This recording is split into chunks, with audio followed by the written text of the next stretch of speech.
2 words: lightsabers. Anyone who wields a lightsaber is automatically just better, okay? Enter Kidpool. Hailing from Earth 10330, Wade Wilson was a new student of the Xavier Orphanage for Troubled Boys, and he really was a troubled boy. Unfortunately, this means he was a little bit of a loner. He got put in detention with a kid version of Scott Summers, and so Wade and Scott decided to escape from detention and go crash prom. At the prom, Wade ended up getting into a battle of fisticuffs with the kid-sized version of Logan, and the fight made the prom come to a complete halt and saw Kidpool embarrassed in front of all the other kids. So he decided to leave. But just when that happened, he was confronted by Earth 616 Deadpool and joined up with the good guy Deadpool Corps. If you have seen The Adam Project, also directed by Sean Levy, then you know we already have the perfect actor to play Kidpool with Walker Scobell. So I'm crossing my fingers. Next up, Wanda Wilson is the Deadpool of Earth 3010. But since she is one of very few female Deadpools, she naturally is titled Ladypool. Lady Deadpool joined the side of a group of rebels fighting against loyalists in the United States in her own universe, that were led by Ladypool's nemesis, General America. According to Wanda, the fight started when fascists in the federal government started to impose their will on the people. As a result, a schism in Congress occurred, generals took sides, and states declared independence, which led to the current predicament. Eventually, she is assisted by 616 Deadpool, and she ends up becoming a main part of the good Deadpool Corps, and eventually she becomes the leader of the group, sacrificing herself and the Corps ship in a fight against the evil Deadpool Corps and Galactuspool. What's cool about this one is that it is confirmed that we will be seeing Ladypool in the film, as her legs were revealed in the trailer, but there is no word as to who will be playing her. Maybe it'll be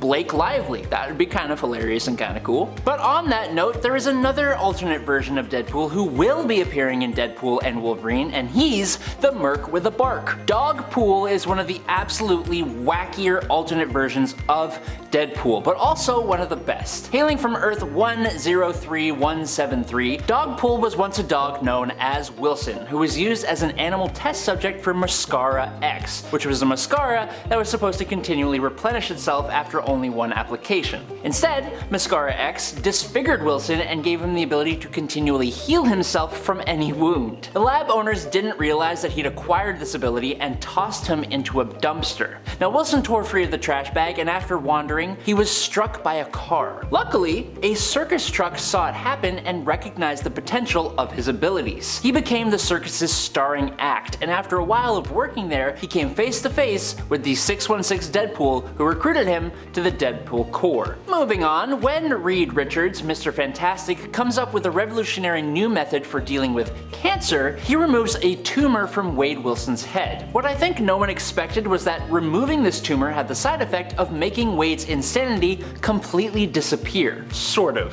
Deadpool suddenly becomes hyper intelligent, and his insanity instead turns him into becoming a super criminal, now going by Death Wish and looking a hell of a lot like Dr. Doom, taking his place as King of Latveria and wearing a super sweet death mask armor. He plans to attack the alternate Earth 616 Deadpool, but when he's defeated, he goes and makes a deal with Mephisto to unleash a literal hell on Earth. In the fan favorite Deadpool Kills the Marvel Universe storyline, Dreadpool is the alternate version of Deadpool who wipes out literally every single superhero there is in his quest to end all of creation. Dreadpool even rises against the divine powers that created the Marvel Universe, meaning the literal writers, and he won. We're introduced to this character as he is being dragged to Psycho Man by the X-Men in an attempt to cure Wade of his insanity. Psycho Man's procedure silenced all the voices in Deadpool's head, but it brought out a new one, the quote, ultimate murder.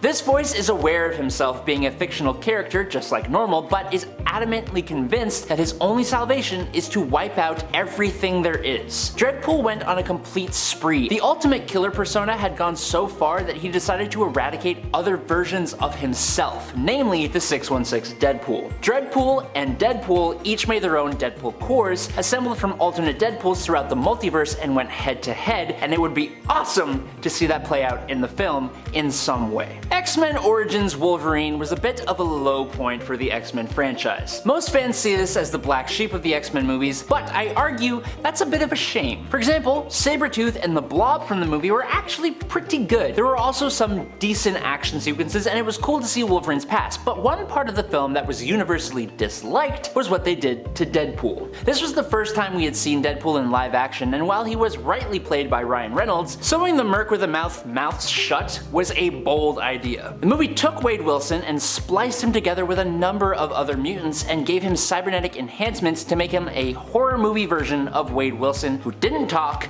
used unreasonably large arm blades instead of katanas, and fired lasers from his eyes. This version has been used as a joke in the later Deadpool movies, and it would be absolutely amazing to see him actually show up in this movie, maybe showing up to attack Wade for trying to take his life while he was time hopping around at the end of Deadpool 2. Marvel's Ultimate Universe has a lot of fresh takes on the superheroes we are used to seeing, but Deadpool got some rather unique changes that I'm not sure how I feel about. The Ultimate Marvel version of Deadpool was a sergeant in the military named Wade Wilson. He's grim, he's angry, he's way too serious, and he also is an incredibly racist mutant hater. And he was also a cyborg with incredible strength, retained his signature healing factor, and instead of just being disfigured, he had no skin and was missing part of his skull, with his head being helmeted in a clear plastic case for everyone to see. This Deadpool leads the Reavers, who are also pretty dastardly devils, in trying to wipe out prominent mutants, but on live television, like it was for sport. Thankfully, Ultimate Deadpool was taken off the board by the 616 Deadpool in Deadpool Kills Deadpool in 2013. In the comic Deadpool vs. Thanos in the Patchwork Battle World, Thanos and Deadpool teamed up to look for Lady Death. It turns out the entity had been kidnapped by a rival cosmic force, Eternity. The in-betweener comes in to talk some sense into Eternity, but meanwhile, Deadpool sees an opportunity and tries freeing Mistress Death, which didn't go so smoothly, and a fight breaks out. Thanos ultimately betrays Deadpool and starts to completely pummel Eternity, and in return, Deadpool attacks Thanos, who simply throws the merc with a mouth into Eternity. Inside the cosmic being, Wade meets the Unipower, who bestows itself onto Wade, and boom, enter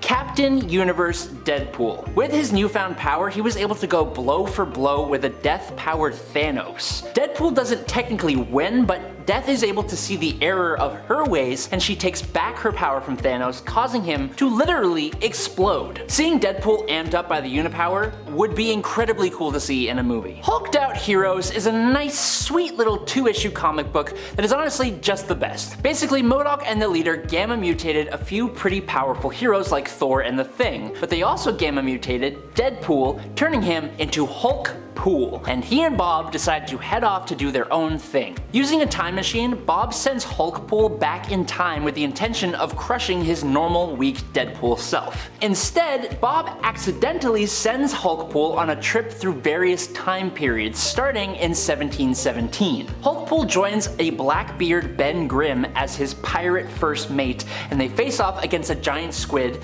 until Bob sends them back even further and they come face to face with Devil Dinosaur. All three of them then end up in the Wild West, where of all people they run into Hawkeye. Hulkpool then travels to the exact moment when Captain America and Bucky Barnes are in the process of completing the mission, where they are both lost during World War II, and he stops the whole thing from happening. Not only that, but he helps Cap take down both the Red Skull and Germany's leader at the time. He stops Matt Murdock, Doctor Strange, the Fantastic Four, Thor, Peter Parker, Tony Stark, and even Bruce Banner from getting their powers. All before he finds out he's created a new timeline. Venompool hails from Earth 90211, from a reality stuck in the 1980s. In the story, the Beyonder decided to live the life of the party, and Spider-Man is still bonded with the Venom symbiote. When Deadpool is hired by Galactus to take out the Beyonder, Deadpool tracked down his target to a nightclub, but found he was enticed into the Beyonder's partying lifestyle, getting Jerry curls in the process. I am not joking. While hanging out with the Beyonder in a flying limousine, Spider-Man breaks into the car out of nowhere and demands that the Beyonder remove the symbiote costume from him. In a freak moment, Spider-Man is attacked by the limo driver, and the symbiote ends up bonding with Deadpool instead. Now after a while, the Beyonder gets pretty sick of the Deadpool symbiote amalgamation and ditches him, which you can imagine ticked off Venompool. He ends up going back to his mission and tries to bring down the Beyonder with a weapon called the Recton Expungifier. There's a lot to this story, but I don't want to rob you the satisfaction of reading it yourself. Thanks for watching on Top 10 Nerd today. I'm Adam Andrews. I will catch you all on the flippy flop. Stay safe and peace out, nerds.